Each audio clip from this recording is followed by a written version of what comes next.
I think some people turn off the humanity when they go to work.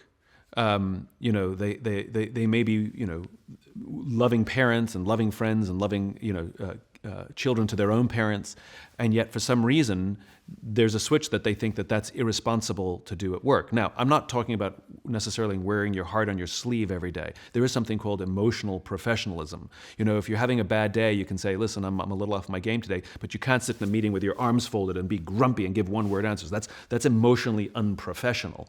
You can have hard feelings, but you can't go around screaming and yelling at people. You can have, so I think there is emotional professionalism. But I think for some reason, especially as people make their way up the ranks, they think that expressing any kind of emotion is a sign of weakness. Even that word vulnerability, we talk, it's such a common word now being talked about in the business world that you have to be vulnerable. To this day, it makes some people feel very uncomfortable. I don't want to be vulnerable. Well, all vulnerability means is saying things like, I don't know, or I need help, or I'm overwhelmed, or can you help me do this because I don't know how to do this, or I've been promoted to a position where maybe I need more training. And the reason we're afraid of saying that is for fear that it makes us look weak, which will then damage our careers. The reality is the total opposite. By saying I don't know means someone can help us. But instead we choose to lie, hide, and fake very often, which eventually gets revealed. Enough stress piled on that lying, hiding, and faking collapses either professionally or personally. We either feel the stress or the projects that we're working on start to go haywire. And very often when we get to those points, everybody knows anyway.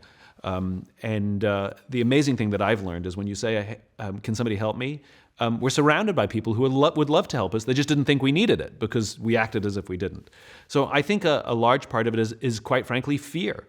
Fear that if I express these things, that people will think I'm not qualified for my job, where the opposite is true. And remember, when you are in a position of leadership, you don't actually have to be better at doing the job that the people you lead. You have to be responsible for taking care of them to make sure they're good at their job. But for some reason, we think that I have to be better than you at your own job because I'm the leader. Completely false. I just have to make sure that you're equipped, you have the tools, the training, and the psychological safety to be the best you can be, even if it's better than me.